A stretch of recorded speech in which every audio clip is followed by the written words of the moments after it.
sir, we are very much excited to see you here with us, and we hope all the participants associated with us will truly be benefited with your words of knowledge. Before moving ahead, I would like to request our National President, Dr. Deshmukh sir, to please say few words. Thank you, sir. Over to you, sir.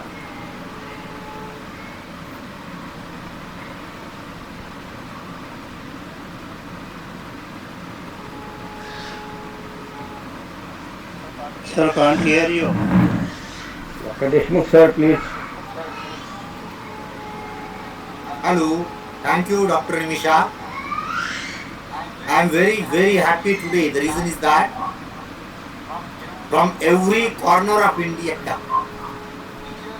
teachers in microbiology are doing either one or other thing and adding the knowledge or giving exposure by inviting eminent workers in microbiology like Dr. Sumant Dehardun. And I am happy to tell you, Dr. Nimisha ma'am, Dr. Neelam Garg ma'am, Dr. Sumant Dehardun is my senior, 1 year senior to me. And from 40 years, we know him as a talent student. And really he did well in his life in the subject and particularly in pharmaceutical industry. As you know that he is having his own industry, own setup, and he is one of the best example in India. He is not asking job, creating a job. And the microbiology society always were insisting that don't ask job. Our Honorable Prime Minister is always making an appeal, Startup India, that is a bioentrepreneur. And Dr. Sumant is the best example, ideal example in front of the microbiologist of India. So I am very happy to welcome him today on behalf of Microbiology Society. And I am very happy that Dr. Nimisha, who is a real follower of Dr. Neelam, she did well today and she has arranged lecture. Thank you for Haryana subunit of the My Society. Thank you, thank you. Thank you so much, sir, for appreciating our work. It is just because of your able guidance that people are trying to do best Haryana unit. Now I request Dr. Neelam ma'am, President MSI Haryana, to say few words. Ma'am. Good day, everybody. I welcome Dr. Arvind Deshmukh, President of Microbiology Society of India, and all the participants of India who have joined today's webinar and abroad. I welcome Dr. Sumant, who is today's speaker, and I also thank him that he has agreed to our respect to speak on behalf of this Haryana unit of microbiology in spite of his busy schedule. And the topic he has selected is very pertinent today and all the time. And he is an expert in this field, as Dr. Deshmukh has just told us. So I hope today's lecture will be very beneficial for us and we all gain from his knowledge and from his experience. And I request all of you to attend the seminar, webinar carefully, listen to him, and now I don't spend much time on these things for introduction and all, and I request Dr. Sumant to come forward and deliver his work. So over to Dr. Sumant. Okay, thank you very much. Thanks to Dr. Nimisha and her team. Thanks to Dr. Deshmukh and his team for inviting me for this program. My dear friends, you're welcome to this webinar. Girls and boys, ladies and gentlemen, microbiologists and non-microbiologists, academicians and scientists, industry professionals and others, you're all welcome in this webinar. Please participate. After the seminar is over, I'll leave for questions and answers 15 minutes of time. Okay. The subject which I had selected is highly technical and very interesting, especially the manufacture of the sterile medicines. When we manufacture injections, there are several challenges. So this dangers of bacterial endotoxins is one of the major challenges, therefore. Now, the microbiologist and the microbial biochem, they may have some knowledge about the endotoxins. There are a few others who have in-depth knowledge about the bacterial endotoxins. But it was quite a shame that we have not used the knowledge in the pharma industry until early 1990s. Only then we decided to try and eliminate or reduce the load of endotoxins in the products. Till then, if the endotoxin load in the sterile products was high, it led to serious adverse reactions in the body, okay, or the patients and all. And now, especially when the vaccines are being manufactured nowadays, with an early approval, which is called an expeditious approval or emergency clearance, this may also result in problems to us. You must have learned in a very recent time, in this month itself, there were reports from the US of America that Johnson & Johnson's vaccine, which was manufactured on contract basis in Biosolutions, Baltimore, some deaths were reported after this vaccine was administered. There were millions of doses which were administered, and there were several deaths which happened in UK as well as the US of America. And immediately the US FDA ordered for stopping the supplies, recall of the product, and also holding the products which are in the pipeline. So the factory was made to stop the manufacturing. And when the investigation was conducted by the US FDA, they found that the manufacturing was under unsanitary conditions. So much so that there was paint peeling of premises there. Manufacturing is a shame because the internal audits have observed this kind of deviation. Even the auditors from the Johnson & Johnson, when they go for giving the contract, they do inspection, they should also have observed it. How they expect the FDA to tell them that there is a problem of sanitary conditions here in the manufacturing? So my dear friends, this may have resulted in the endotoxin going up and causing adverse reactions and possible death in the people who are administered this vaccine. Therefore, my dear friends, please understand that there are serious challenges and you have to be very careful in the manufacturing of sterile products. Now that we have knowledge about endotoxins, earlier we were conducting of the paragen test, which was a very cumbersome, tough and a challenging test method on animals. So there were about 5 rabbits which were chosen, and then we do the injection to them, and then we wait for a few days to check whether they have any high fever, whatever. So this was very cumbersome and yet not very definite, conclusive test. Now we have replaced the test with this bacterial endotoxin test, which for us to it is important to understand that therefore endotoxin is also a paragen. Okay. Now the bacterial endotoxin test, therefore, my dear friends, is a wonder test, a very good method, which has its own scientific advancement for the last 3 decades. We had a very ordinary test.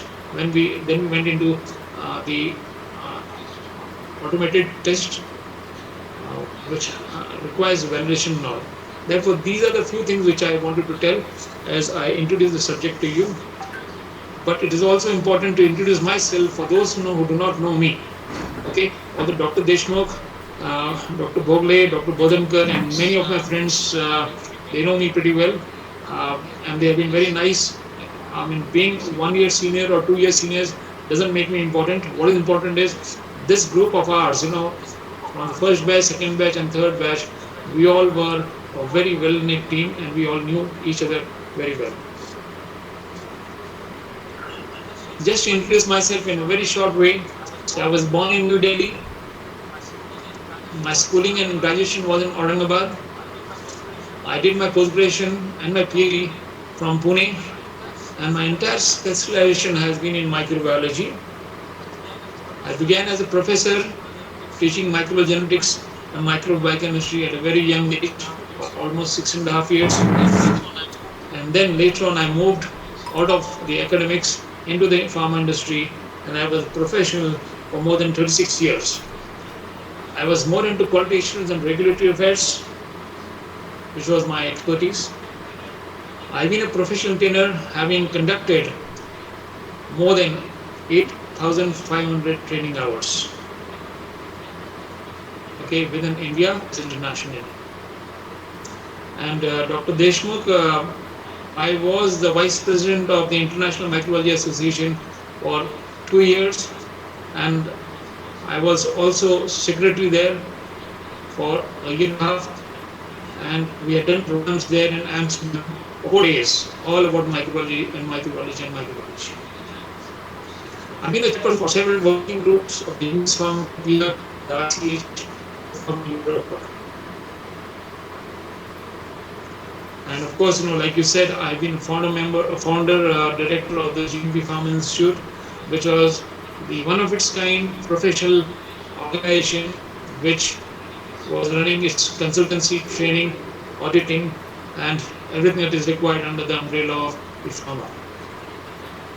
So my dear friends, I was the first professional pharma consultant in India, first professional pharma trainer in India, and the first professional pharma auditor in India, and the only Indian to be awarded the International Quality Summit Award in 2003 in New York, United States of America. Here is the picture in the slide number 5. You can see the picture where I was receiving the award in New York. No, PPT is not visible. Yes. Now it is visible. Fine. Very good. You Modern, make a slideshow. it is just like Okay. the PPT may be available or not, but Yes. am I visible? No, you are not available. I'm not visible. Yes, you are Yes. visible at the Visible, corner. visible. Yes. You are visible. The PPT. Yes. The PPT is You are visible visible at in both the the picture. places. Fine. Yes, that is good. Okay. Fine. I move to the next slide.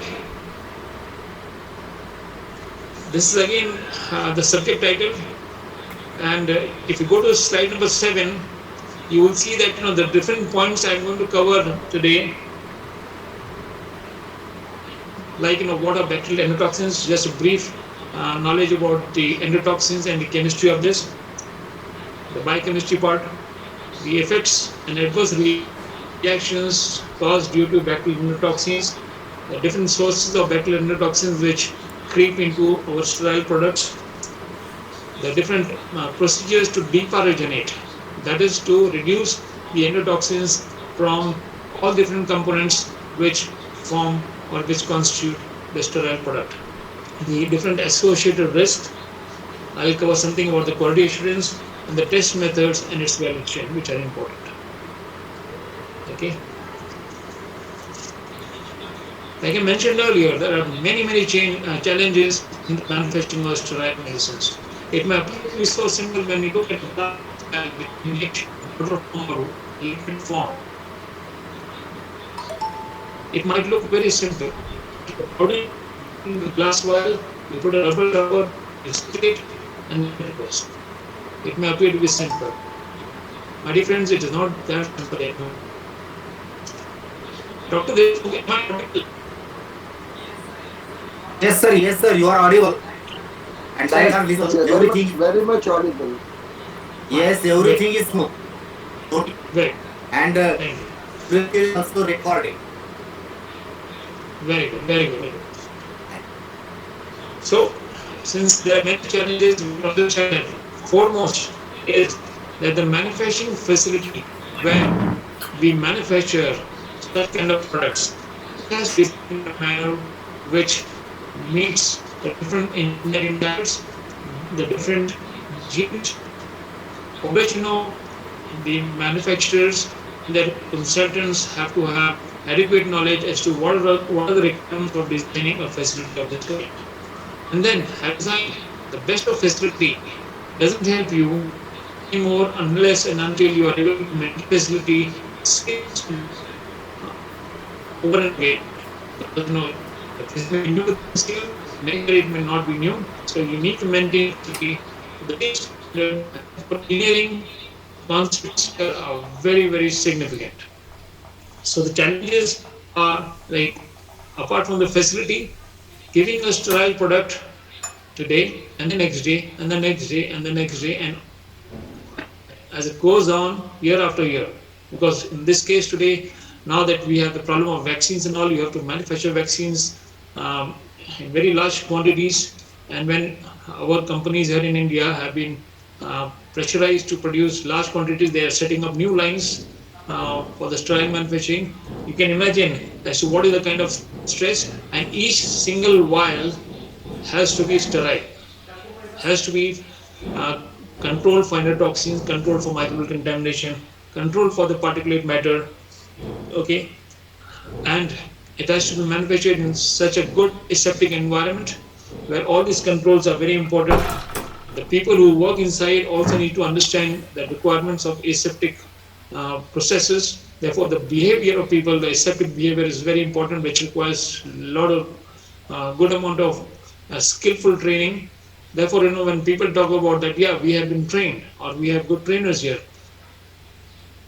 Trainers are no good unless and until they understand the techniques and skills of training. Okay, only then, you know, the employees will have the required skills. I'm telling this especially in the case of sterile manufacturing. Then maintaining the sterility assurance level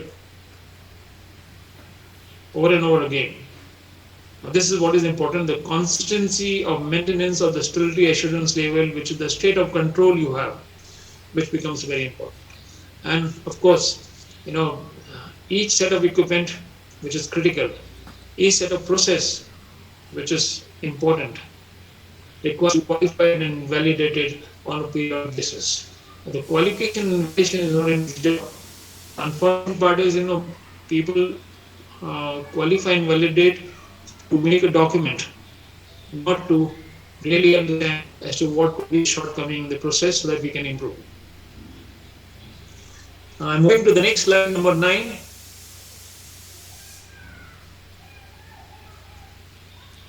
Now, like I mentioned, controlling the endotoxins, the bacterial endotoxins, is a very hard-hitting challenge. If you have a bacterial contamination, you can detect this because you will cultivate the bacteria. It is visible under the microscope. It is also visible like colony when it grows in a petri dish or the slant tubes. So they can be detected. And this endotoxin is just a constant of this membrane of water, which disintegrates upon the uh, autolysis or killing of the contaminated bacteria. So it is a chemical constant. You cannot see it, it cannot be cultivated. Right? So that's a major problem, and therefore we have to only understand its chemistry, we have to understand its properties, we have to understand how we can run our sterilization and the sterilization procedures, how we can control the toxins, and then we are able to face the challenges. Uh, as our microbiologist friends, they are aware that these chemical substances, they are the large complexes of the outer membrane of the gram-negative bacteria. Now I am sticking here to gram-negative bacteria, although there are some opinions even gram-positive bacteria may have the endotoxins. Okay. Let me not get into debate here. We are speaking gram-negative bacteria because all gram-negative bacteria have this kind of constitution of the cell wall cell membrane complex, which has the lipopolysaccharide. The lipopolysaccharide, in fact, is the biological structure or the biochemical structure of endotoxin. Now, these endotoxins are continuously being shed into the surrounding and released when the bacteria disintegrate or they multiply, especially because the endotoxins are water soluble. So they go into the aqueous solutions, and therefore these are released on a continuous basis. Okay, I'm moving to the next slide, number 10. Like I mentioned, the word lipopolysaccharide, let me abbreviate as LPS. It, in fact, enunciates the biochemical structure of the endotoxin. So this complex of LPS is what is important, which is having three different components, of course. It is associated with the gram-negative bacteria cell walls. I often mention cell membrane and cell wall because some part is in the cell membrane, some part in the cell wall. The cell membrane actually supports the constituent of the lipopolysaccharide in the cell wall. I'm moving next slide, number 11. You can see the structure of the lipopolysaccharide here. If you look at the slide number 11, you can see the structure. The main figure shows wherever you have the orange color, that is the lipopolysaccharide endotoxin structure. Okay. If I find this on the right side top, you can see that within the structure, I have shown you this graph wherein you have this box number 1, 2, 3, 4, which are the disaccharide polymers. Okay. And bottom of the 3 threads, here are 3 threads, with another 3 threads. These are all fatty acids. So the disaccharide polymer and the fatty acids, they form the lipid. And lipid is the endotoxin substance which requires support of the polysaccharide O antigen, polysaccharide as we call it. On the top you can see the O polysaccharide. Then the two threads of the polymer, right? This is the surface antigen. It has the antigenic and the immunogenic property. And the complex is called lipopolysaccharide. So the property of endotoxin is really from the lipid A, but supported by the polysaccharide O antigen. The entire lipopolysaccharide is what is our concern, the manufacture of injectables. And so friends, like I mentioned earlier, that we have been doing parliamentary since 1980s, and only later part of parliament doing something different in the advanced countries, and all those advanced companies they had already started endotoxin tests. The simplest method could be finished in 1 hour's time. Only now that was what it is. The gel cut, and you have the blood formation. If you have blood formation, it means there is endotoxin there, both are different, and there is no formation.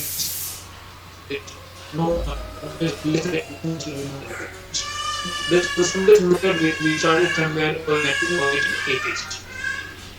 Since I have been in the farm industry since 1984, I know as to how the development in the European countries and in the. Let me abbreviate endotoxin ENX. I'm calling this as ENX now hereafter. And for lipopolysaccharide, I may use the term LPS, the abbreviation. Therefore, my dear friends, within the entire bacteria, this endotoxin, the ENX, is the most prevalent pyrogen. And In our sterile manufacturing, we manufacture injectables. For us, this is the biggest challenge because it is the most prevalent pathogen found in aqueous solution. As I mentioned, because of the solubility, some release of the endotoxin, the ENX, will happen from the bacterial cells. I'm moving to the next slide now, slide number 13. Let me repeat that the lipid A component of the lipopolysaccharide is the one which offers the toxicity to the endotoxin.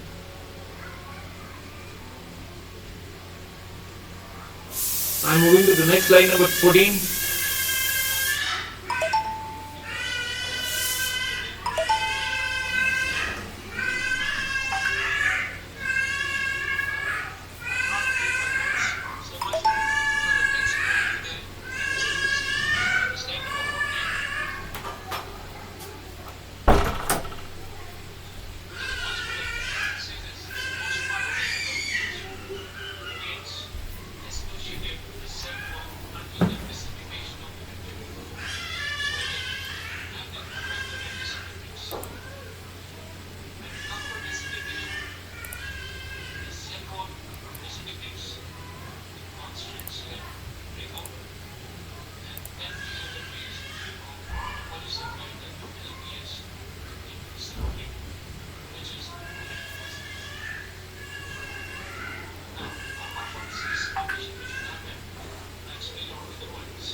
We are killing the bacteria, and if there are any gram-negative bacteria which were resident on the surfaces of the equipment inside the roadside, they may get killed, and the ENX may get released. The lipopolysaccharide may get released onto the surfaces of the equipment, which could be more dangerous. Live bacterium can be lesser dangerous, but the endotoxin can be more dangerous. So we don't leave the live bacterium, we don't leave the endotoxin.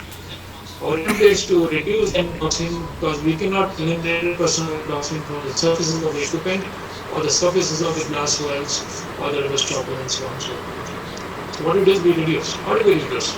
I'll explain you when we get into that section which is talking about the depathogenation or procedures to remove the endotoxin.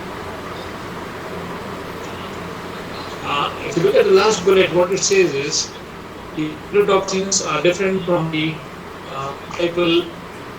classic exotoxins of bacteria because endotoxins are less potent and less specific in their action since they do not act in.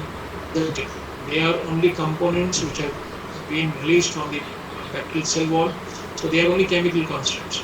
Now they are not undergoing any biological activity, so they don't use any enzymes for the toxicity or the adverse reaction. Whereas in the case of exotoxins, they use the enzymes and therefore they are more potent, they are more toxic. Moving to the next slide, number 15. It is important to mention here that the endotoxins are thermostable. When I say thermostable, they are thermostable to quite an extent, and boiling is always about 100 degrees and more. For 30 minutes does not destabilize the endotoxin. You can imagine, it does not destabilize the endotoxin at 100 degrees boiling condition.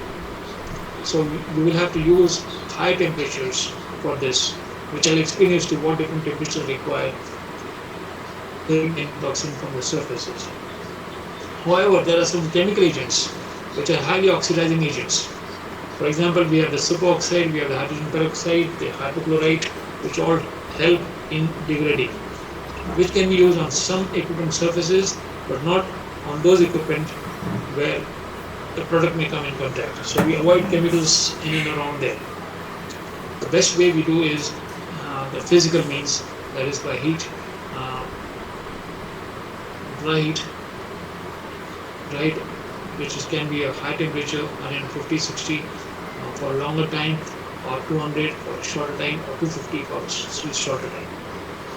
Like we always believe that high temperature, short time, or low temperature, high time. But in this case, it is a requirement that high temperature. Okay, how long time you give depends upon the process, depends upon what kind of component you want to deparogenate. Now, removal of endotoxin can be also termed as deparagenation, because we are actually removing the paragen, which is the endotoxin here. Okay, to use a term like de-endotoxination will appear to be, from a from the angle of speech, it is very absurd to pronounce this kind of thing. That's why we are still containing the word paragen in the deparagenation. The process is called as deparagenation. Okay, my dear friends, the process is called as deparagenation, and that is what is done by the physical means, usually in the farm industry where we manufacture injectables. I mentioned to you earlier that endotoxins are strongly antigenic because of the O antigen. There is also R antigen which is present there in the mid layer of the disaccharide polymer. But this antigen cannot be converted to toxides like we have for some other products. I'm moving to slide number 16. The title is Bio the Endotoxin, the lipopolysaccharide.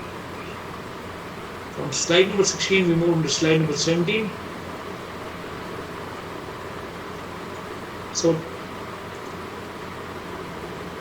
here we see that the ENX lipopolysaccharides are complex amphiphilic molecules. At the bottom you can see in the bracket I've explained as to what is amphiphilic, which has both hydrophobic and hydrophilic parts. It has both hydrophobic and hydrophilic parts. This is a very special property, the biochemical property of the endotoxin lipopolysaccharide, and because of which it may behave as hydrophobic sometimes where it's required, and causing the problem of the endotoxin adverse reaction. It may also exhibit as a hydrophilic property. So this is something which is very special, peculiar about this lipopolysaccharide. There's a high molecular weight, somewhere from 10,000 to 20,000. It also crosses to about million dollars. And we look at biochemistry here. This LPH, it constitutes three different components. This constitutes of three different components: the pyrrate, the core polysaccharide, and the co-polysaccharide. I've shown graphic earlier the picture. I feel the knowledge of people who are unaware about the endotoxin. This next slide 18 also shows the same picture. My intent of showing this picture over and over again is for the purpose of reiteration, so that this picture gets into your memory, and as I explain in the next few slides and you remember this picture, it will be easy for you to understand the complex biochemistry of the LPS. Now this is the major portion, okay, and we understood that it has two major parts. At the bottom, which is all bluish, okay, this is the part of the cell membrane, the peptidoglycan, the phospholipid, and the upper part, which is in orange, is the lipopolysaccharide endotoxin, where you can see the middle layer, which is of disaccharide polymer. Okay, in a three-dimensional form, you can see it very easily. In the square, you can see it there, the disaccharide polymer, and below that you have threads of the fatty acids, okay, which are converging of the fatty acid coming from the phospholipid in the bluish shade. And on the top you can see the strands going up, okay, they are the strands of the O polysaccharide, which is also having polymer, and it's a longer polymer as you see here. And showing you this part in an expanded form. Here it is. In the next slide 20. In the next slide 20, you have the expanded form of the lipopolysaccharide, which I've explained you earlier as well. Let me move to slide number 21.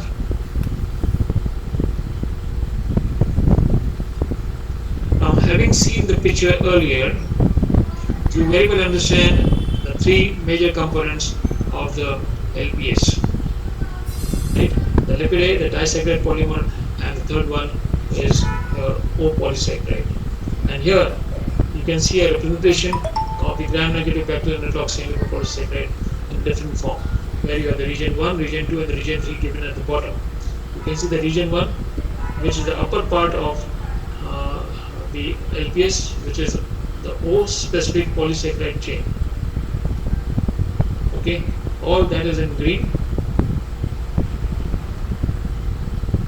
The middle part, which is the core polysaccharide, which has the disaccharide polymers, is the region 2, which is in the orange, the pinkish, the shade, the outer and the inner.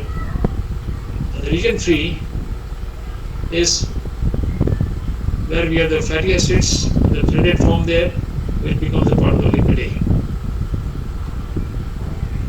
So you can see this is how graphically I'm able to explain to you the biochemical structure. Moving on to slide number 22.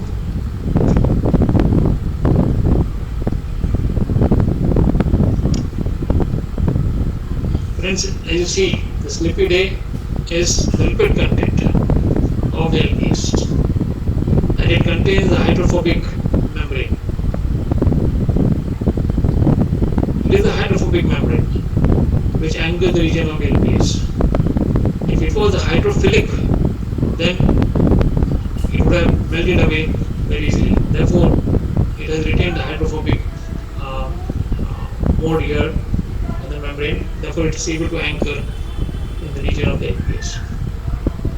And it consists of the phosphorylated. Now, the word phosphorylated, where you will see that the N-acetyl glucosamine, the NAG, which is a dimer, disaccharide, which repeats again and again. So one disaccharide with another disaccharide, they are bound with a phosphate bond, which is a phosphodiester bond. That's why it is called as a phosphorylated NH3 glucosamine dimer, and has a few saturated fatty acids. That is how it forms the entire lipid A. The structure of lipid A is conserved very well in gram-negative bacteria, so it doesn't get altered, it doesn't get disintegrated, it remains conserved for a longer time. Even if you have disintegration of the cell wall, this part remains integrated for quite some time till you have a very high inactivation, intense inactivation conducted or performed using physical means. So friends, you will see that among the Enterobacteriaceae, this is what is important for us because they are all gram-negative bacteria. Lipid A is virtually constant, structure-wise as well as the components-wise. There may be a few differences in the sugar type as well as number of sugar molecules, but otherwise it is virtually constant. In slide number 23, again I have present same thing so that you have a full stamping of this picture in your memory. I move to slide number 24.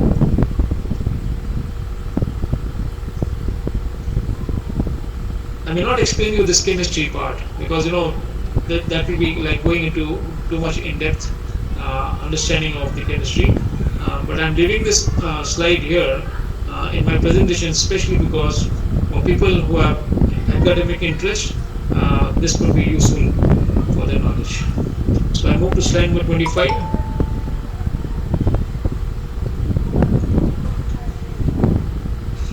The third component is the core polysaccharide, which is the middle part. And it's common to all members of the bacterial genus with minor variations, especially in the case of Salmonella and Salmonella species. But if it is other genera, you will find that it is structurally distinct there. You can see the last bullet here, the Salmonella, Shigella and Escherichia have similar but not identical codes. They have similar. When we say similar, it means that they are about same but not identical. Moving to slide number 26, the same picture put in a different form here. Slide number 26. Same picture put in a different form where you will see that the polysaccharide, the O antigen, the O polysaccharide, there are two threads right on the each standing. The disaccharide polymer of the lipid A, which is there in the central part, marked with a red elliptical lining, and the fatty acids layer, which is with the brown lining. So, for the training purpose, to bring more clarity, this marking is done in three different colors.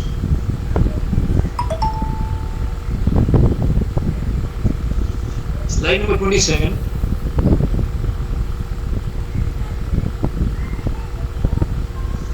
Here I'll just mention the second and the third bullet of the O polysaccharide.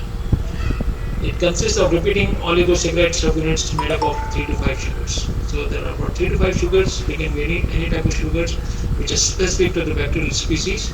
So they will repeat again and again, and the individual chains vary in length, ranging up to 40 repeat units. Okay. So 3 to 5 sugars can be there. Whichever sugars are there specific to this bacterium, it will repeat for up to 40 different repeats. I'll move to slide number 28. More of chemistry actually will get boring to some of the people who are listening to me. So I'll skip a few things which are only for the academic interest. A unique group of sugars called dideoxyhexoses, they occur in the O polysaccharide, which is on the top part. And this is the major antigenic determinant. Okay, because it has the antibody combining site and the gram-negative cell wall. So this is the major antigenic determinant part. Line number 29. This is the general structure of Salmonella LPS. Okay. Again, you can see the O specific chain, the core, and the lipid A. But here, this figure, this I've specially put in here because it will tell you the different types of sugars which are present here in this structure of Salmonella LPS. Moving to slide number 30. Nimisha, am I still audible? Yes, you are audible. Fine. Please, I'm on to slide number 30. 30. A few physical properties. We need to understand all those who conduct studies on endotoxin in the lab, okay, and also development studies in the R&D. They must know that the endotoxins are negatively charged macromolecules. So because of this physical property, you have to work and set up your processes accordingly. And the size ranges, like I mentioned earlier, from about 10,000, 20,000, and then in few cases up to $1 million. This variation in size of the EA next. It all depends on the bacterial origin. What is the origin of the bacteria?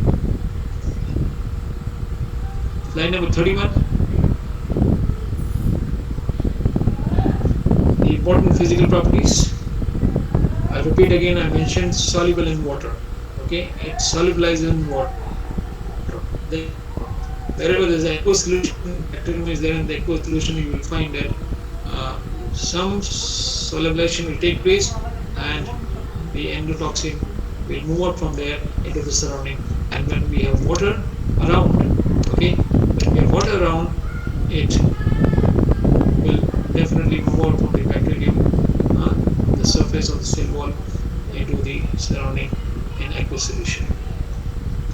That is the reason why we have fear of water, which is the culprit and the major source of endotoxins in manufacturing. But they are insoluble in organic solvents. Because if suppose somebody would say, let us use organic solvents like IPA or acetone or alcohol, ethanol, to get rid of this endotoxin from the surfaces of the equipment, I think that would be stupid. This is what is important regarding the physical properties. So when the R&D knows about these physical properties, R&D will set procedures for cleaning of the equipment based on the properties. They are infiltrable because they can pass through normal 0.2 micron filters. Okay. Like I mentioned, they are not rigid. They are not like bacterium, which is cell wall, which has a solid cell wall, and therefore they can be rigid. Okay. So they can easily the chemicals can easily move through the filter, and they will pass out through. They are acid resistant, acid stable, therefore a pH of 2.0 is what the property is, and they can easily tolerate the acidic pH. So they cannot also be removed by acids. Don't therefore spray acid anywhere to get rid of the endotoxin.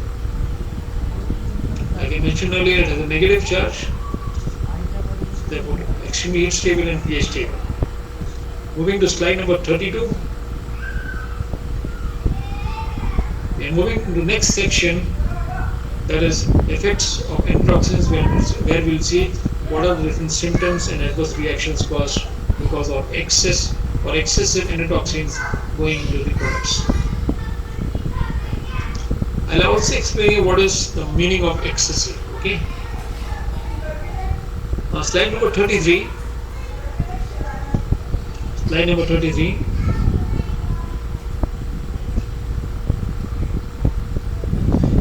No matter what the source of endotoxin be for the sterile product, all endotoxins, they will produce the same range of biological effects in the host, be it animal host or be it a human host. They will produce the same range of biological effects. Now, injection of living or killed gram-negative cells. It's a living one or killed gram-negative cells, or purified LPS for that matter, when you do lab studies and all, in vivo or in vitro. You will find that it will produce a wide spectrum of different pathological reactions or inflammations. Here is something which is mentioned at the bottom, 2 bullets. A non-specific pathophysiological reaction related to infusion. So it causes inflammation. Right? For example, fever, it can result in white blood cell counts changing, dissemination of the intravascular coagulation. Okay? So we often see it as a blood clotting, the tumor necrosis effect is there, the hypotension shock is there, and so on and so forth. So these are some of the things which happen when you are injecting LPS into experimental animals. Slide number 34.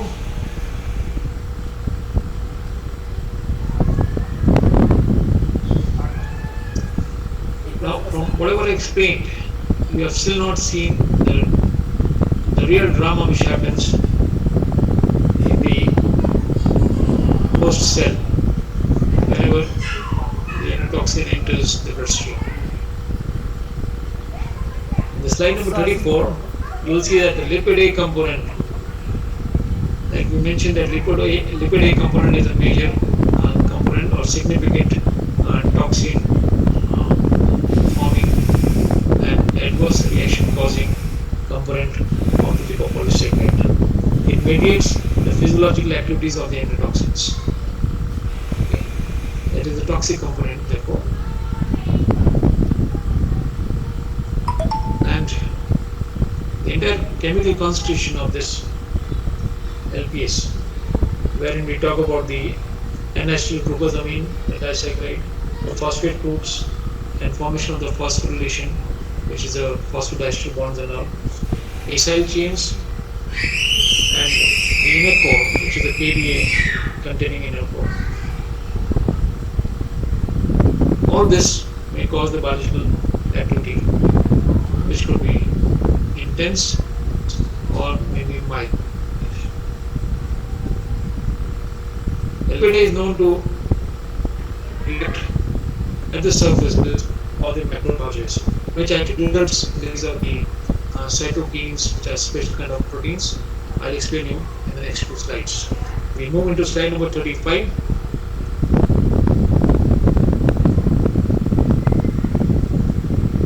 Now, no sooner that we inject the product that high endotoxin into the bloodstream, they internally or internally or intrathecally, which is part of the cerebrospinal fluid, that current will take place in 5 to 80 minutes. So you can see the fast can happen. Therefore, we often say that we have late that we have often heard during the therapies, as I grew up in the I remember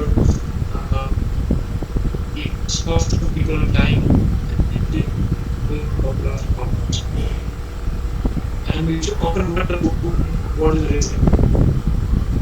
Okay, and we advanced till we became microbiologists, we read something about endotoxins, we became chemistry professionals, and we understood as to what the endotoxins can cause to what the cause. So if I'm injected with endotoxin, you may have such kind of shock, hypotension shock, and therefore it's very important endotoxin can be used. Some symptoms of the pulmonary reactions are, and shiver, bursts, and peaks to 2-3 hours after the onset. Okay. This is what happened. It causes the only fever and chills occur when the dose is low. If the dose is high, then you will find that there is significant severe which can happen, and even fatal septicemia, septic shock. And I was talking to somebody yesterday in the evening about this webinar, and we discussed about septicemia in his case, because he is a doctor. He has septicemia.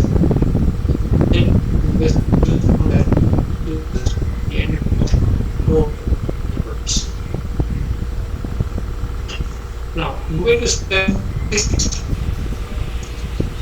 Here is a very good which shows the effect of endotoxins. Right at the top left, you can see gram-negative bacteria are in lysis. Okay, there is a space, so the cell wall disintegrate, and you have LPS. You can see it is getting formed or released. And to the right side, you have the ring which finds the to it, the LPS bound protein, and it comes to the react with the macrophages at the receptor site of CD14. CD14 is a LPS receptor site. Okay, and we have the TLR4, which is the toll-like receptors are there. They're all proteins. They help in this kind of reaction with the macrophage, with the cell, and the macrophage they get into.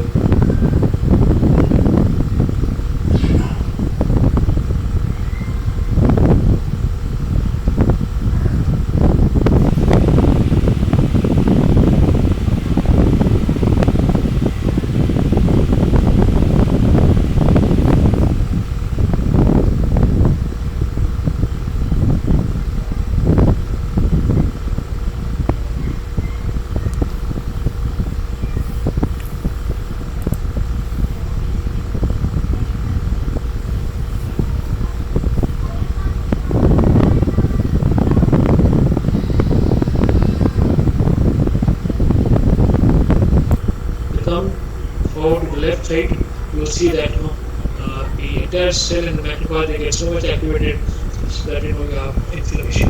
Inflammation can be high intense inflammation, it can be mild inflammation. It all depends upon the load of endotoxin which is going into the intake product. I hope this graphic is very clear and gives you more clarity, more understanding, especially for a training purpose. For those who are in academics, this graphic can be very useful. Can I move to the next slide, number 37? Where you can see right at the top the amount of endotoxin, that is the load of endotoxin, determines the level of carcinogenic reaction.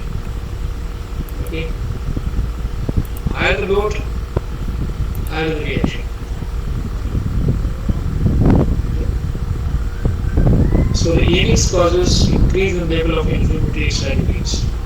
So the moment it goes there, you have seen that in a few minutes, maybe up to 1 hour, 2 hours, it peaks up, and then you have different cytokines which get formed. Now the formation of cytokines is not a slow process; it is a very quick process. So within a few minutes, the process gets triggered, and then you will see that the peak start is so fast that you have several different types of cytokines getting formed.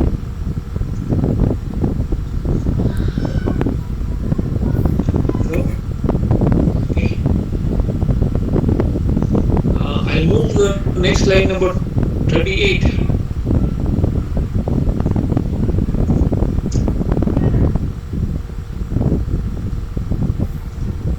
Slide number 38. The first bullet is the main target cells are the circulating mononuclear cells which is there in the bloodstream. They are the main target cells, and they produce the cytokines. The word is pro-inflammatory.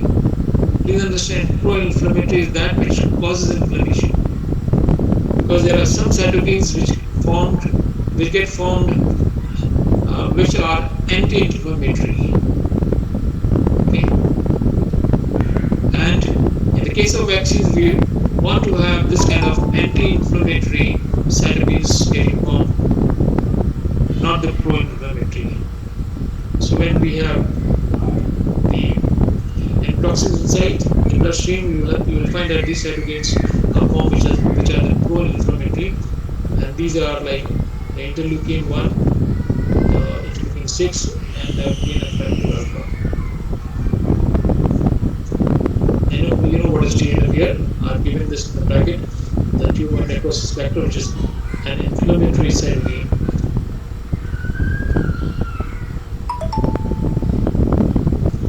If you see the bullet here, in green shade, the second last bullet, cytokines are a large group of proteins. They are a very large group of proteins. Peptides, or glycoproteins. So they are proteins anyway, whether proteins in the full form, they are peptides which are part of the proteins, or they are glycoproteins which are secreted by specific cells of the immune system. Therefore, you can see, how the LPS behaves.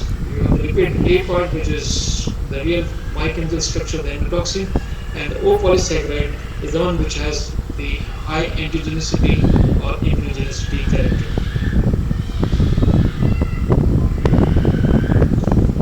Moving to the next slide, number 39. For academic interest and for the R&D interest, it's very important now here to understand about the interleukin 1 family. Okay, the IL-1 family. It has a group of 11 different cytokines. But then, the knowledge about cytokines of the interleukin 1 family has been very absurd. Earlier, there was some understanding which became a flawless, and then there was more research done, and again there was sort of confusion which was created somewhere in the late 80s and the early 90s. Only in the mid part of the 90s there was more clarity, and I can tell you for sure that it requires still more clarity so that we don't take risks, we don't take chances when we develop products, technical products, or even vaccine products. If all these studies are done and we have complete clarity, then only it can be introduced. Although we get clearances on expeditious basis, but these are the different interleukins which may sometimes be inflammatory, sometimes be anti-inflammatory.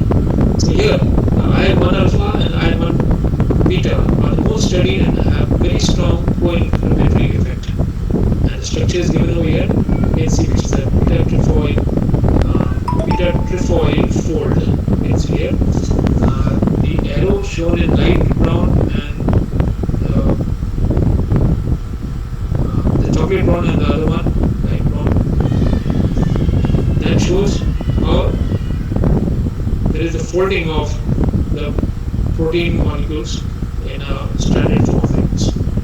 Now, they have inflammatory effect. Yes, this is something very close to another species of molecules which are like prions. And if you have heard about prions, okay, the prions are those elements which are the transmissible spongiform encephalopathy causing elements, especially in the cows and cattle. Okay. So it is very similar to this.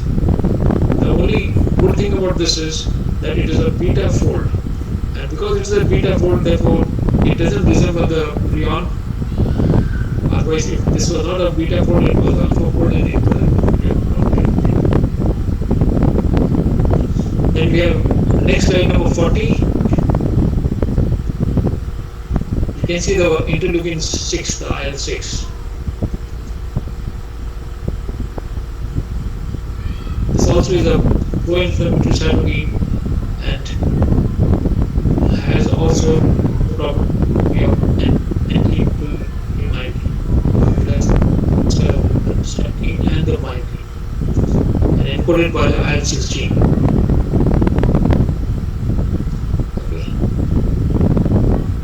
It even has a role in viral infections. This is where we are still confused. That's why the R&D doesn't take so much interest here, because sometimes it misbehaves, and therefore what you may assume as a anti-inflammatory, it will turn out to be pro-inflammatory and cause problems.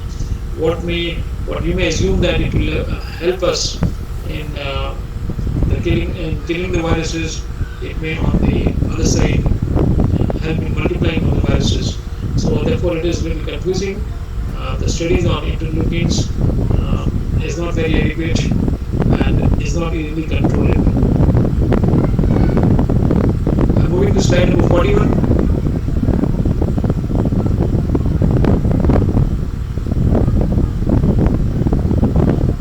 Like we always said, the cytokines are something which are significant components causing inflammation, because they stimulate the production of the prostaglandins and the leukotrienes, which are the main culprits in the inflammation and the septicemia of the septic shock. So when we have a high level of endotoxin going into the bloodstream, you will find that you have the septic shock, which accompanies the endotoxin, toxemia as we call it.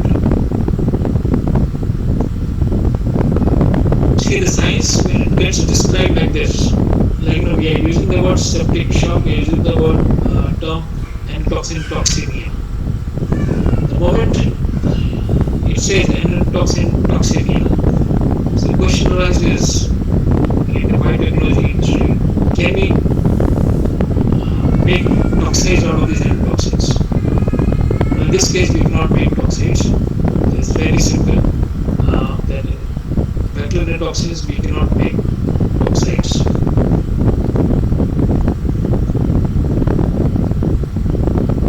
Now, the last bullet in this slide, number 41, you can see macrophages are stimulated to produce and release the lysosomal enzyme, which is the IL-1, IL-6, and caffeine, as well as the cytokines. Macrophages are stimulated by the LPS protein bomb, which tries to enter the cell. Okay. So whatever goes into the bloodstream may enter into different cells and all, and cause the formation of the cytokines, and then the macrophages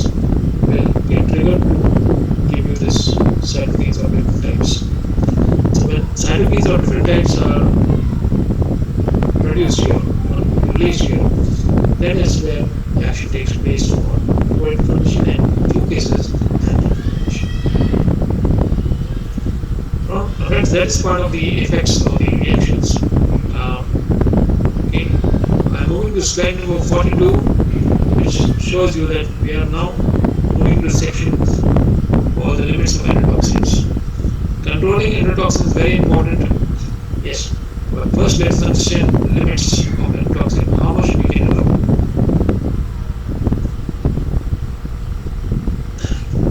Whenever we decide to manufacture any medicinal product, we look for help from the pharmacopoeia. If pharmacopoeia has enlisted this product, then it will also give you specification or limit for the endotoxin as so many endotoxin units per milligram or endotoxin units per ml, depending upon the kind of product. Okay, which is established based on calculations done and based on studies done in the past.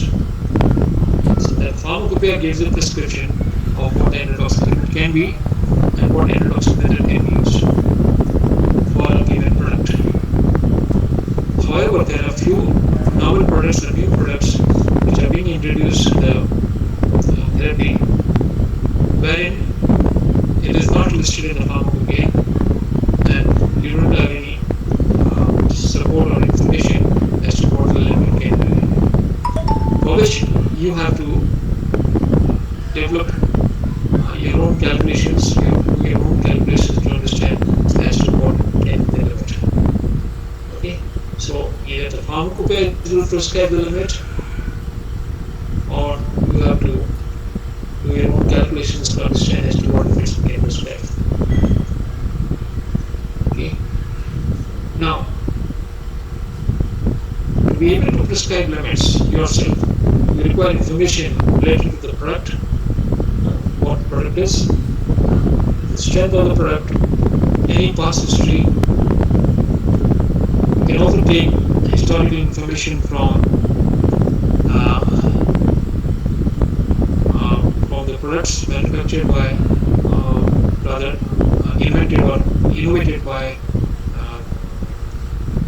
any company, the innovator company. You can take information which is in the public domain. From there you can. Otherwise, you have to know the product name, you have to know the strength, the dose, different doses per day. It can be 1 dose, 2 doses, morning and evening, or it can be 3 doses per day, and number of shots to be given for a treatment period maybe of only 3 days, or 5 days, or 7 days, or 14 days. So if it is 1 day, 2 days, 3 days, and 5 days, and 7 days. So the 7 days, 3 doses daily, and the strength, what it is. It is a high strength, so you can see the endotoxin load which goes into the bloodstream in such a short span is higher. Therefore, you will have to understand how this can behave in the bloodstream and the body. How we therefore have to determine the endotoxin limit. Can you move to the next slide, number 44?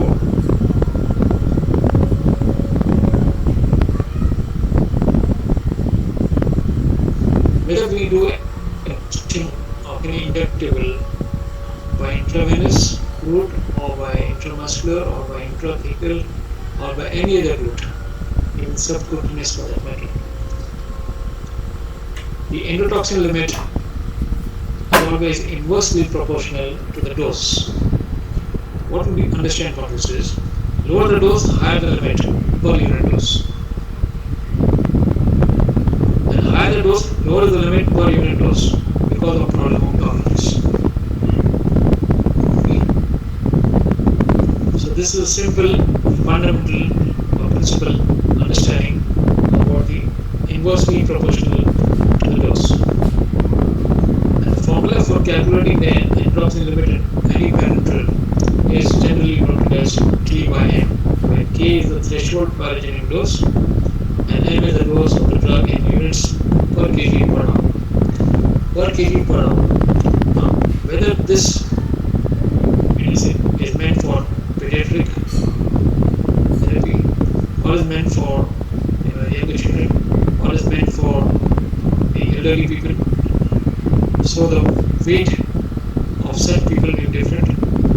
We may not know as to whether this is being injected into a person who is elderly but having a weight of 56 kilos or having a weight of 80 kgs or having a weight of 110 kgs. What goes into administration in manufacturing will not. Therefore, what is the general understanding universally in the scientific field is that in formulation the adult weight as 70 kg average, and based on 70 kg we do the calculation to understand what can be the end of the product, which is not included in the formula. Friends, this is the formula, simple, K by M. K is the threshold biogenic dose. Okay, we can cause a biogenic, little more than this can cause a biogenic reaction. And M is the dose of drug in units per kg per hour, which can help you in determination.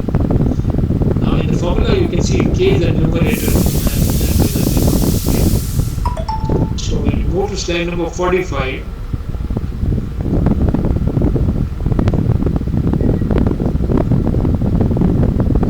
here, like I mentioned, K is the numerator in the endotoxin limit formula, and universally it has been accepted by all clinicians that for intravenous or intramuscular administration, 5 endotoxin units per kg per hour is the TPD, which is the threshold biogenic dose per kg. So K is equal to 5 EU per kg per hour. This is what is universally understood for all intravenous and intramuscular units. Okay.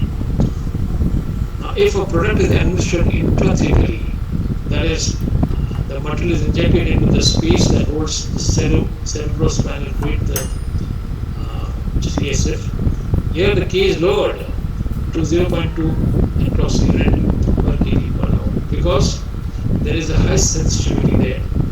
Any little extra dose which goes in may cause serious problems in the entire cell. And if the drug product is a radiopharmaceutical, then K is 175 endotoxin unit for non-intrathecal routes of administration and 14 endotoxin units for intrathecal administration. Okay. Radiopharmaceutical, by which we mean is it is a drug product, may be packed in a vial or an ampule and injected into the IT unit, but has the radiopharmaceutical property, especially in the case of oncology drugs. I'm moving to slide number 46.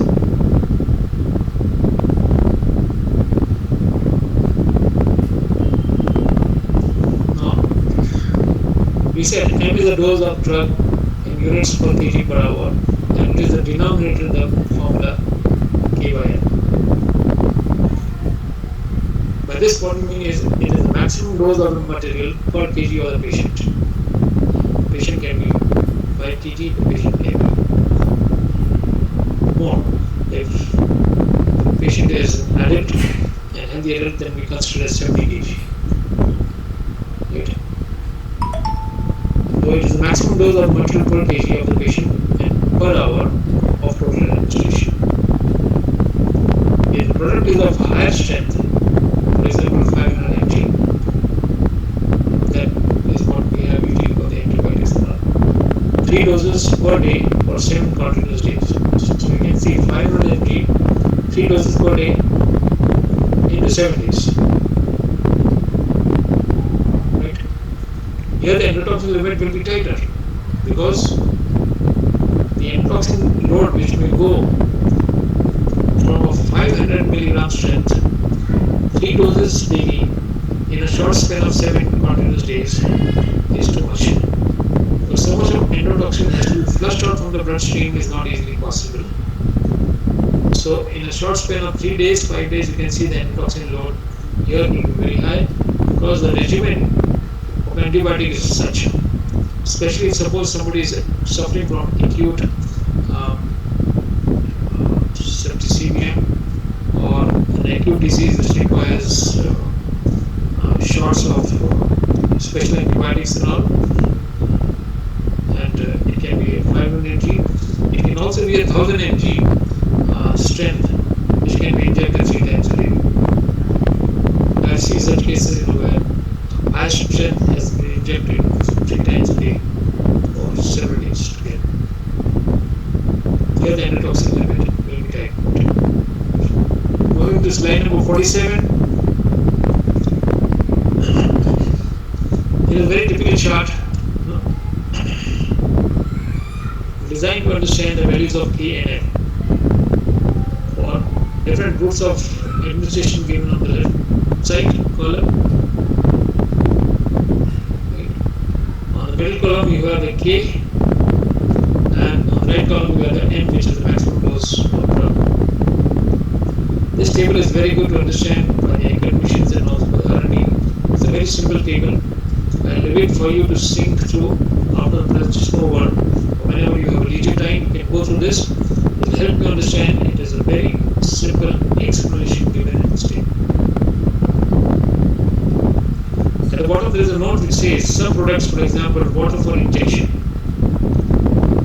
And then many large volume parenterals, like we have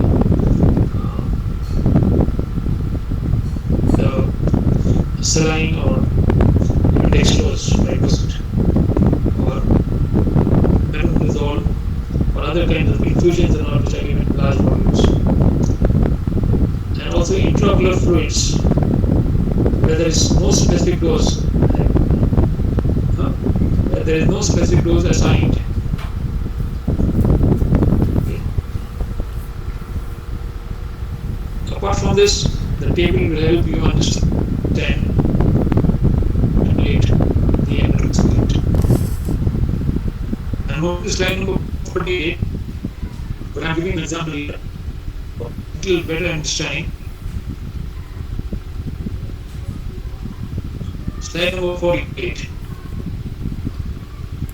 The first one up there is K, which is dose.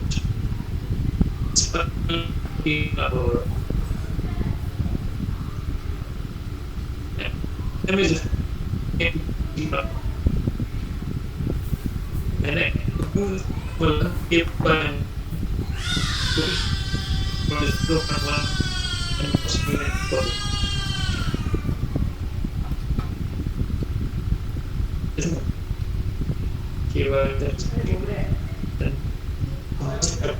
and those of 3 per is equal to our and 50 mg per person. Per person divided by 80 per person. So 1 give to E because there's an average rate of 1%. This is 1 mg.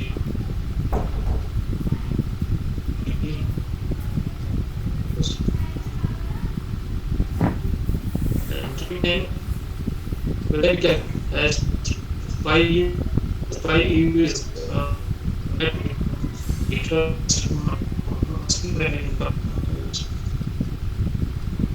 this divided by 0.7 mg, which we have calculated in the first bullet, will give you 7.04 EU per inch. Okay. Generally, the endotoxin limits are much lower, because we consider that the threshold limit should not be crossed in any way. We should keep it much safer. Right? That's why we keep endotoxin limits much lower. I'll also explain this to how this is. Now,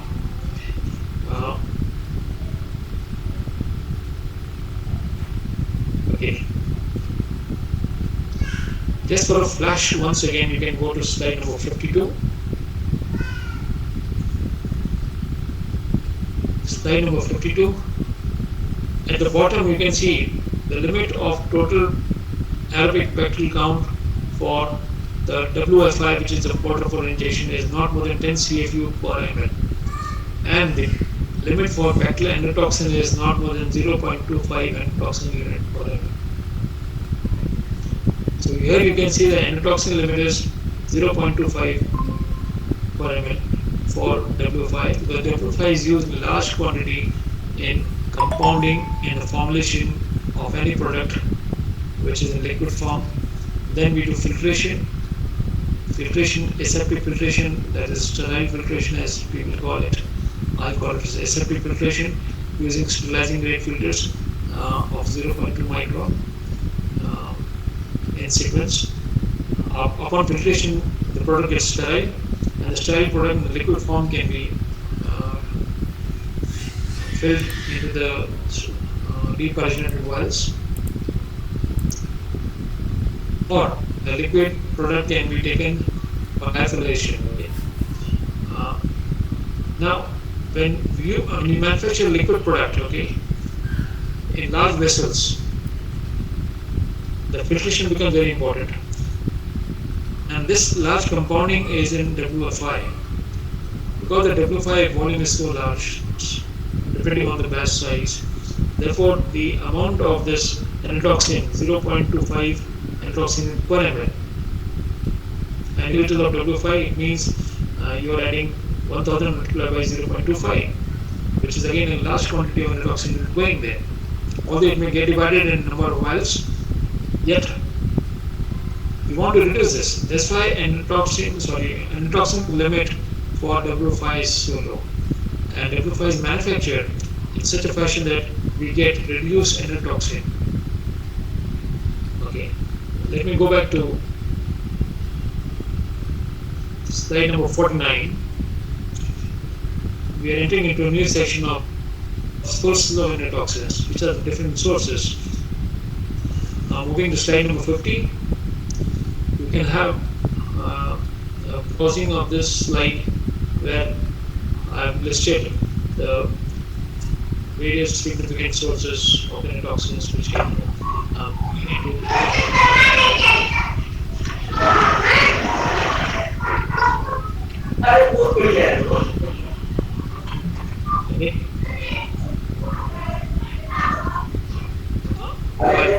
Somebody.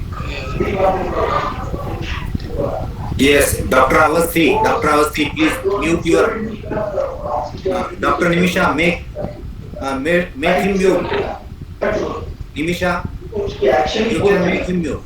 Or you can Yes, sir. Yes, sir. Please mute yourself. Rajendra, please mute yourself. You can mute. Okay. You are a host, you can mute. Right. Okay. Yeah, thank you. So here's the list of different important sources of endotoxin which enter into the product during the manufacturing process, the processing, and also the packing of the sterile medicinal products. Now, the kind of manufacturing facility that you designed, the kind of equipment that you have selected, and the kind of processes that you have established, all this is very important. That's why you need a very skillful technical expert for the manufacturing of sterile medicine products. Here supervision also becomes very important, because you are not doing it for only one day, you are doing it for days and days and days on like this, as long as the product continues in the market. So the first and foremost I have listed here is water, which can be purified water and water fluoridation. Now the question is that do we use purified water? Purified water is generated using different processes, which is supported by reverse osmosis. One step, reverse osmosis, second step, and then we have the electroionization, the EDI process, which is also a good technology. And then we have further purification using the ultraviolet and whatever. Whatever you might do, you're only trying to control microbial load. You're not trying to control the endotoxins at all, because you cannot control.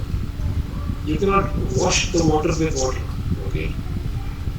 So what we do is we control the microbial load. If the microbial load is controlled, you can also therefore indirectly control the endotoxin load. So here in the purified water we have our limit for the total aerobic bacterial count, which is 100 CFU per ml. Now this is also good. Earlier, the limit was high, and even today, even if the limit is 100, um, nobody is getting a count of 70, 80, 90 like this. I see that the technology has improved so well that we get count of 5, 10, 15. I mean, I have not seen in any of my audits anywhere which is touched about 40 or 50 as a count. So the count is reduced. We have better technology of purified water.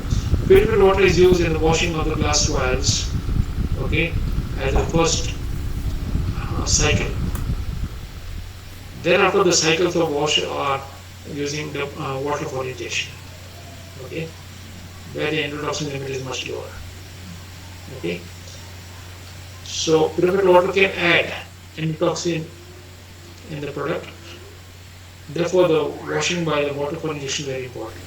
Now, it's very important as we say that the endotoxin is water soluble, but it also having the saccharides, it becomes sticky somewhere. In some cases, it becomes sticky. In such gram-negative bacteria where there is the formation of the capsule, which is polysaccharide capsule. Now this capsule is slimy. The slime actually sticks to the body surfaces, and even if you say you can do rinsing and washing with W5 and whatever, the slimy part supports the sticking of the bacterial cell, okay, or sticking of the component of the LPS to the surfaces. Okay. Therefore, we give repeated cycles with force, with pressure of W5. Okay. Then the other source is production equipment. Because we sterilize the production equipment using steam sterilization, we do not sterilize using deep oxygenation or very high physical heat. We usually sterilize using steam sterilization. Okay. Steam sterilization is say 15 pounds or more for 15 to 20 minutes. Sorry, for yeah, they run it for 25-30 minutes. Or otherwise, if you talk about in terms of temperature, 120 degrees Celsius plus minus whatever, the central point is 123, and it's taken for 25 to 30 minutes. Of course, the systems of sterilization are validated on a half-yearly basis. So the production equipment, they get sterilized, yes, so the bacteria may be killed, and if there are any gram-negative bacteria resident there, and they get killed, so you will have release of the endotoxin on the production equipment. So the best part is to rinse this production equipment with W5 one time, second time, maybe third time, depending upon your cycles that you have validated. And after that, you put it for sterilization. So you have first reduced the microbial load, and then you definitely expect a very reduced load of endotoxin if any on the surface of the equipment. Same for the containers and closures, especially the glass containers, glass vials and whatever. They undergo decollagenation using a special tunnel sterilizer or decollagenator, which has very high temperature of 200 degrees and above. Some people operate at 250 degrees, some operate at 300 degrees for 2 minutes to 1 minute. So the speed of the movement of the vials is adjusted accordingly. So we have the glass vials and all the glass containers getting sterilized and decollagenated in the decollagenation tunnel. With this kind of heat, there is no chance whatsoever of any endotoxin surviving in the glass vials surface, inside or outside. But the rubber stoppers or anything which is soft, they can only be sterilized by steam. Okay, they cannot be sterilized by such kind of physical heat. So it has to be a steam sterilization There are some other components which become part of the content closure which get sterilized using gamma radiation. But that is only sterilization, it is not depolymerization. So the first thing that we do is even the rubber stoppers are sufficiently rinsed through cycles of W5 and zinc. Okay, and other devices, for example, we have the aseptic filter, the sterilizing grade filters and all. These filters are also sterilized, okay, for which we give a lot of washing with W5 and then we do sterilization now, okay, and that is where we expect reduced load on the filters, on the pipelines, on the connectors, on the valves, and whatever you have. The sterilization process per se, they may sterilize, kill bacteria, and make the endotoxin. The process itself can be also a source, but that is a remote source now because we do a lot of rinsing with W5. And the raw materials. Raw materials for this is you have the active substance, okay, the active pharmaceutical ingredient which goes in the manufacture of the sterile products now. And the excipients. There can be some stabilizer, there can be some preservatives, or the preservatives people use now less. But whatever they are part of the product as raw materials. They also have to be manufactured in special conditions where the microbial load is very, very less, and therefore eventually the load of the endotoxin will also be well controlled. So these are different sources. Just giving you a list. I've explained you about the water. The problem with purified water is the pipelines, they may harbor significant quantity numbers of the different types of bacteria, especially the gram-negative bacteria belonging to the Pseudomonas group, which form the biofilms inside. And once they have formed the biofilms cannot be easily eradicated unless you give a lot of hot water pulsing and hydrogen peroxide treatment. That is in slide number 51. In slide number 51, here I am talking about the biofilms which get formed in the pipelines of purified water distribution.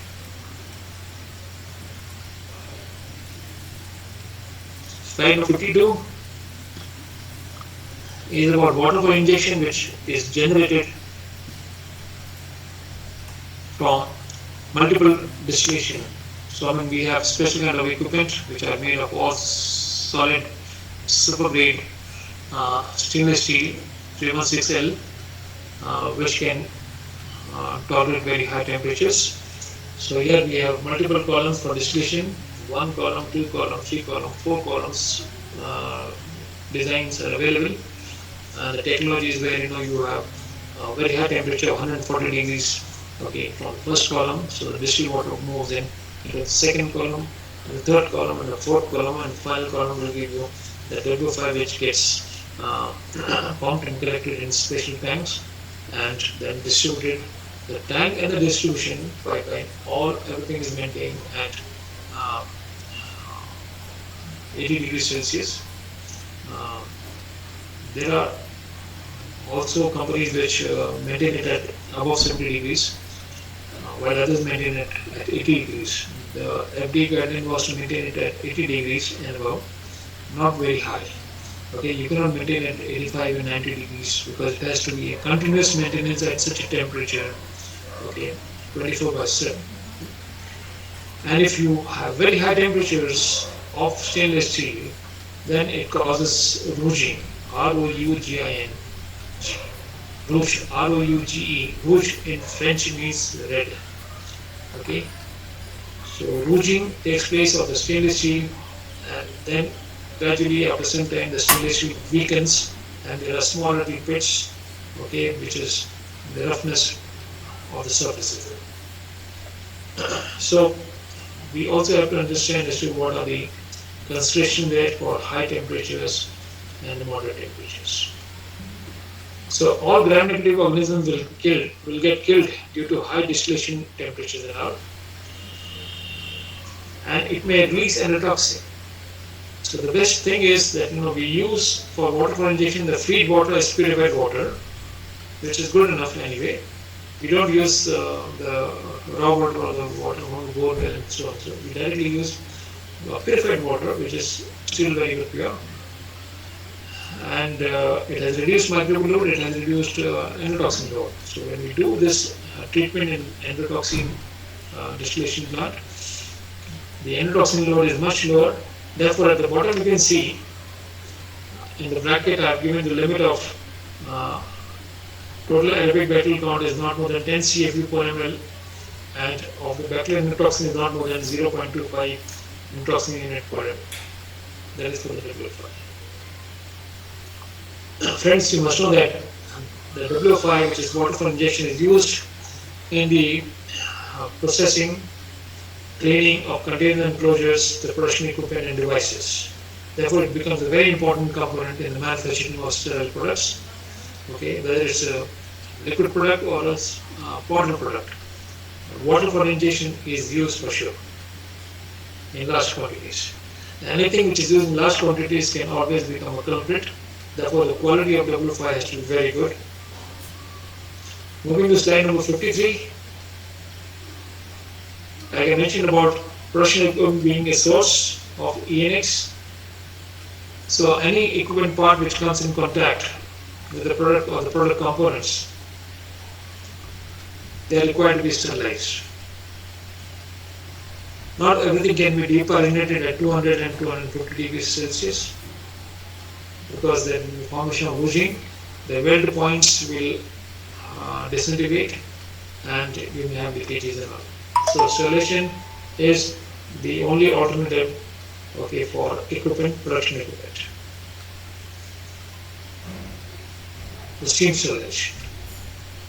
This will kill the gram-negative bacteria and release the ENX. Therefore, initial thorough cleaning of such equipment with WO5 is necessary, so that we are able to reduce the load of the endotoxin. And moving to slide number 54. This is about container enclosures as sources of the ENX. I didn't mention to you about this glass containers, which are solid containers. There are also plastic polymers, especially for the eye drops. You must have seen that we have the plastic polymer material which is used for the manufacture of the eye drops. Okay. The glass components are thoroughly cleaned first with water through repeated cycles of purified water and then WO5 cycles, reducing the microbial load and also reducing the endotoxin load. And then they are depollinated at very high temperature, more than 200 degrees Celsius for 1 or 2 minutes. Higher the temperature, lower the time, and that's why we try and use more than 200 degrees Celsius. The temperature and the time depends upon your evaluation studies. The equipment size, the speed, and the evaluation studies. And the rubber closures are also thoroughly cleaned with WO5 to reduce the microbial load, and eventually we are trying to reduce the endotoxin load. Slide number 55.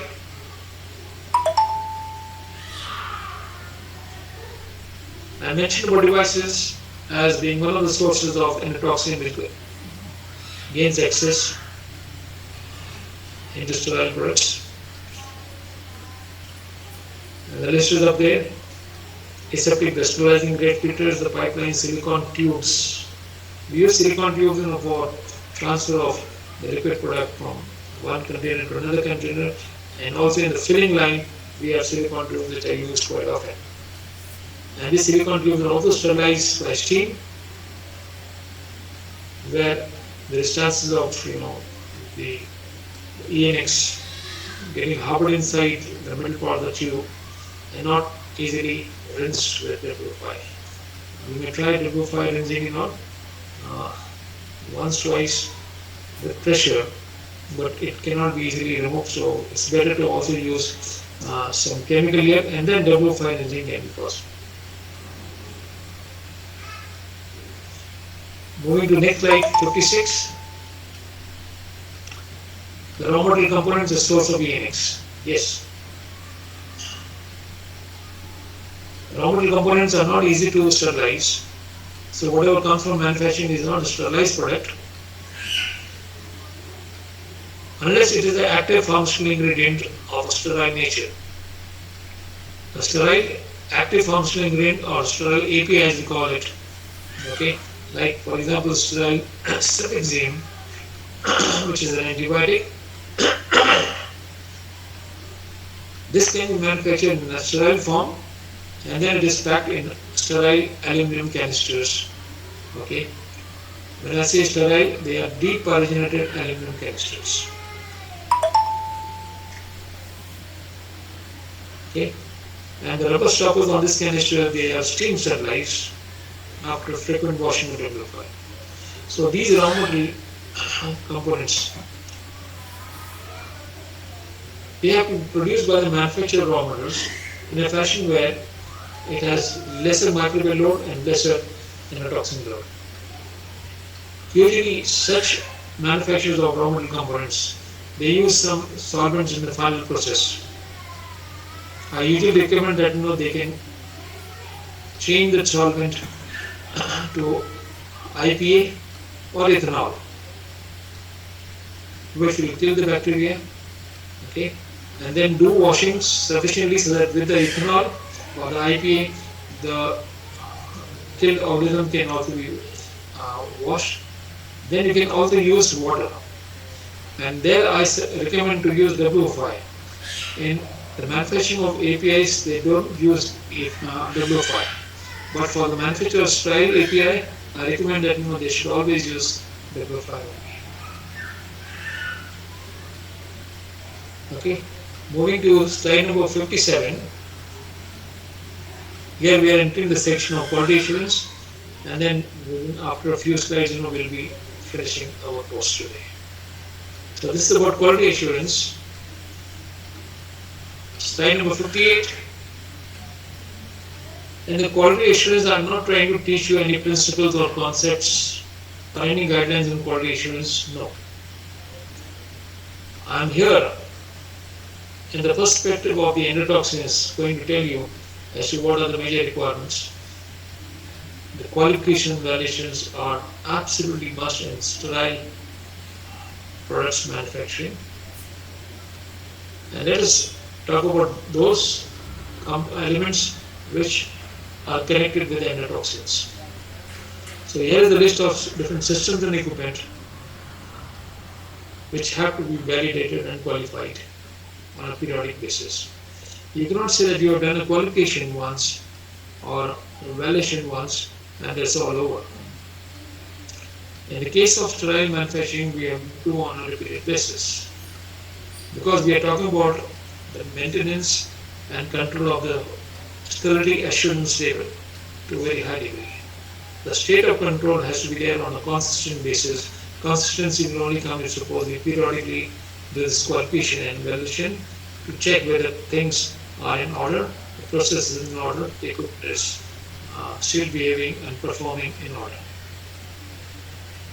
So the first one is the purified water generation system and the distribution system, and the W5 generation and the distribution system has to be qualified and validated. The W5 here becomes very critical, therefore it has to be qualified for the user requirement specification, for the design qualification, for the installation qualification, for the operation qualification, and for the performance qualification. And then thereafter it has to be validated for this phase 1, phase 2 and the phase 3, which is for 2 to 4 weeks in the phase 1, 2 to 4 weeks in the phase 2, and then for the entire calendar year in the phase 3. This will help you control the W5 generation, its quality, and the distribution system. Then you have the vials washing equipment and process, because this is where the first big treatment is given to the glass containers, the glass vials and so on and so forth. So here, this also, the entire cycle has to be validated, for which we do spiking and all with different carbon particles and so on.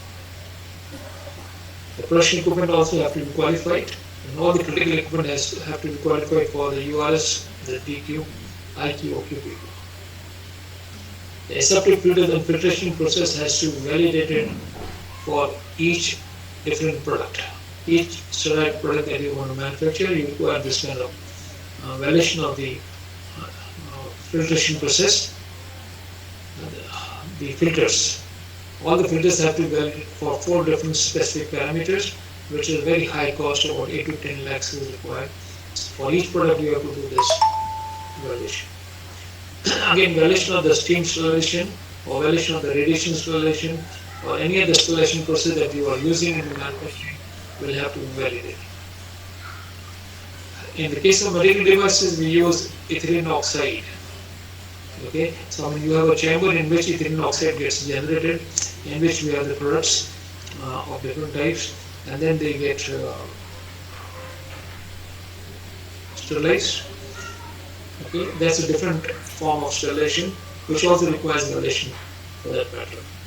Because if you are talking about a sterile syringe, okay, you're talking about a sterile catheter or any such thing, medical device, or even sterile, like the sutures are there. All these have to be sterilized using ethylene oxide. That also requires validation. And products which cannot be sterilized, which cannot be produced by aseptic processing, they have to be produced by terminal sterilization, which also needs to be validated.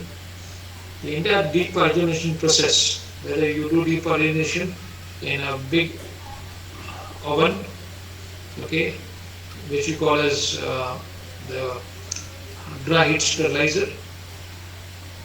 Actually, the word sterilizer is a misnomer here. It should have been a dry heat deparenator, but now the term sticks.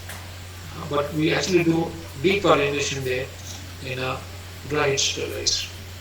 Or it can be a tunnel sterilizer, which has a conveyor belt where we do deparenation of the glass vials. But the term again is the tunnel sterilizer. It should have been a tunnel deparenator. Anyway, then the validation of deparenation process and the validation of the bacterial endotoxin test method. So whichever test method you are using, you have to do validation of this test method as well. So these are some of the qualification validation studies which are required as part of assuring quality of the product on an ongoing basis. Okay. Now, I explained these things, generally. So if you go to slide number 59,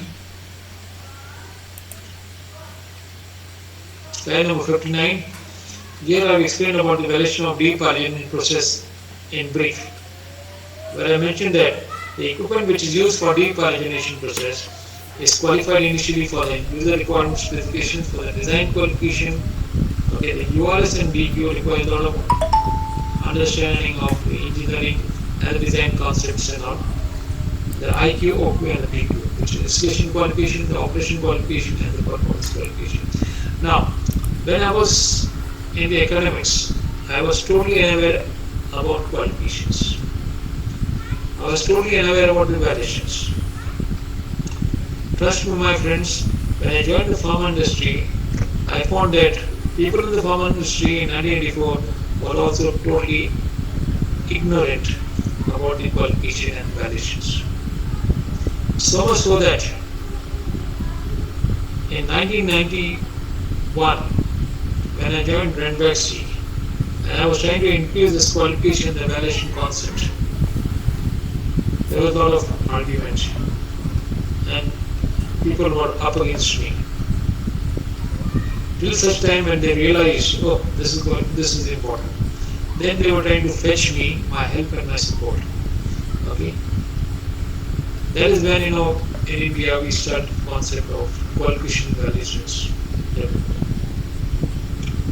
And once you have done this qualification, okay, up to PQ, thereafter you have to do requalification half yearly or yearly, depending upon the criticality of the equipment.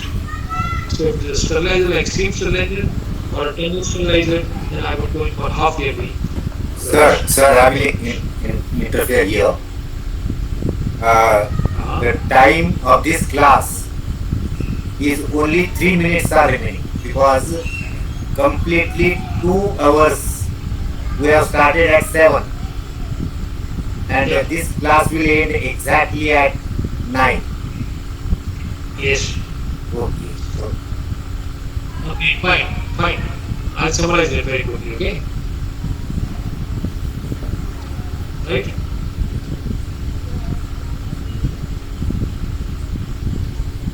So let me move to slide number 60 now. 60.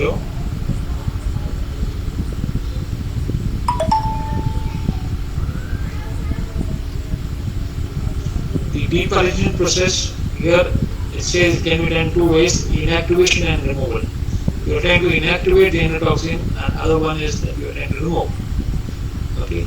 The common methods are acid-base hydrolysis, the oxidation, alkylation, dry heat, moist heat, ionizing radiation, polymixing the benzene distillation, ultrafiltration, and aroma.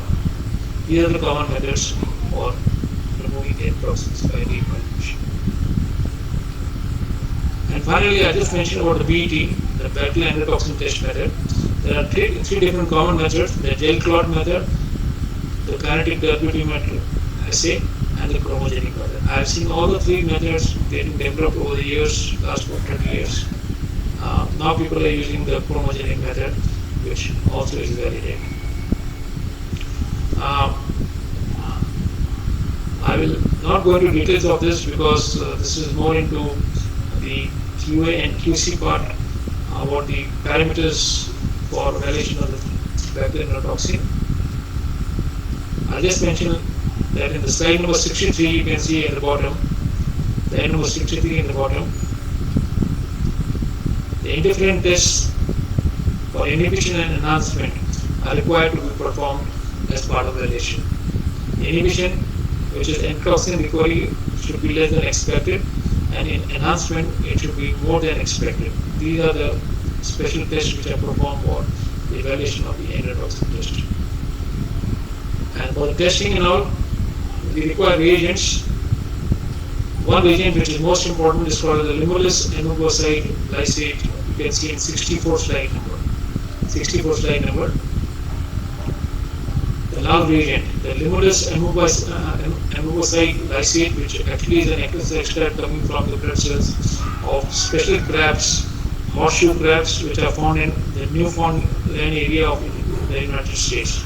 It's a big business there because from here, they got the enzyme, which is from the crabs of the species given here, limulus. And this reagent is used, which actually is the antigen in the testing of the BET. Okay. Finally, my dear friends, slide number 66, which I summarized here, saying that the endotoxins are unique chemical constituents of gram-negative bacteria. They are lipopolysaccharides having three major components. This LPS is constantly shared in the environment surrounding because it is soluble. When it enters the bloodstream, it may cause inflammation, therefore we control them in the manufacturing process and also through providing limits, disturbing limits for endotoxin. I want to close it here because we were almost to the end when Dr. Deshmukh told. Okay? Yeah, Dr. Deshmukh. thank you, sir. Now over to Nimisha again. Yeah. And we will continue. We don't know when this class will end, but we will continue. Okay. So I would thank you so much, sir. I would like to thank Dr. Sumant sir for gracing this occasion and enlightening our knowledge on bacterial endotoxin. Thank you so much, sir. You're welcome. I request Dr. Neelam to please officially convey a vote of thanks for today's event. So, question, ma'am, please, we can continue question and answer if time permits. If time permits. Okay, sure. So I welcome all of you. The session is now open for question and answer round. So if anybody is having question, then please you may ask. Prakash Halami has written. Yeah, I put two questions in the chat box. Please tell it only. Session is now open for question and answers. You can ask Dr. Prakash. You can ask. Sir, good evening. Very nice presentation. Thank I you. would like to compliment the MSI Haryana unit first. Dr. Sumant, actually, I was just wanted to know actually water is the major source of contamination, as you said. Mhm. But now several of these no, water purifying the company they claims endotoxin level is very less, beside the microbial count. What is your comment, sir? Well, see, there are two things here. One is the technology, which Yeah. has been advanced now, because in earlier days the technology was not very good. Mm-hmm. But this new technology of equipment is Yes. not available in all the companies. Okay. Okay, just like I mentioned about Johnson and Johnson manufacturing this COVID vaccine in Baltimore, Okay. where the conditions are unsanitary. Mm. Similarly, in the companies, the technology that they are using is, which is about 10 years old or 5 years old or 7 years old, not the latest technology which can give you the reduction in the uh, microbial as well as the endotoxin. That is one thing about the technology of the equipment. The second thing is the usage of the technology. Yes, sir. How within the organization we are using the equipment and the process Okay. to be able to give 100% performance of the equipment's capability. Yes, sir. Okay, I bet my life on this, my dear friend, that I've seen that some of the people are not aware that this technology has some special features which they have never looked into. Okay. So when I recommend them to look into manuals, operating manuals and all, they find that, oh my God, we have missed this. This is a very good feature for us. So some of the features they have never used because they were not aware. Okay. So my only recommendation is that when you have a new technology equipment coming in your site, you please hold the engineer from the manufacturing side in your facility for 2 to 3 days, understand everything, ask him to explain you all the 100% features to you. Okay? Right. Definitely. Sir, just one more question was, most of the recommended DNA products are produced in E. coli. Is the DNA associated with endotoxin production? So how that can be is deal nowadays? Like no, even polio vaccine actually produced in E. coli. Of course, polio vaccine we take orally, but some other interference interleucins are there. They are produced and which are injected actually intramuscularly. So how you deal with the endotoxin in that case? Thank you. Uh, well, see, first part I will answer. Okay. Second part I am not very clear about the question. Uh, First of all, E. coli. E. coli has been a very uh, classic, typical organism which has been studied to great details. Exactly, exactly. Okay. The first trigger point was that E. coli's the gene was identified, studied, understood, and constructed by human beings, right? The scientists. The second thing is the entire physiology, biochemistry, and the process within the E. coli, which includes the genetics, of course, has been studied because it is an organism which is simple to study. Okay. That is why E. coli has been chosen for many things. We are talking about E. coli here. E. coli is used for so many different studies, yes, because it is an organism which is not very well known. The point, my dear friend, is what we do is we often try to use something which is easily available, number one, easily cultivable, and information about which is easily available in the literature. And that is what E. coli was. Okay. Thank you, sir. Now, Thank you very much. was there any other question in this? No, actually, I was wanted to know when such products are produced in E. coli, how endotoxin is removed. which we are using Or too it, much in pharmaceutical products. So uh, pharmaceutical products which are producing E. coli, how yeah. you are removing the endotoxin? See, it is not only the endotoxin coming from the E. coli, my dear. The endotoxin coming from the environment, coming from the water, coming from equipment, coming from sterilization process. All this is what really matters to us. Okay, Okay, okay. all this Sure. is what. Can I just add Thank, two thank lines? you. Usually you can ask. Yeah, yeah. I just cannot ask a question. What I get may be correct. You can correct. So, the medicine or the pharmaceutical drugs or biologics is produced by using E. coli. So, there will be a process of downstreaming, which is part of the purification My dear process. friend, your voice is not very clear. So, this there will be in the biologic process, there will be a process called as downstream process. In the downstream Yes. process, Yeah. chromatographic technique, filtration technique, which will be controlling all the bacterial endotoxin and the bioburden. Mhm. Okay. So this Yes. was the answer to these two products. So they were asked how we control using the produce the product in the organism like E. coli, how we control the endotoxin. Hey, you're right. Absolutely. I do agree with you that Yes, yes, yes. downstream processing is where you can control. Yes, I do agree with you. Yes.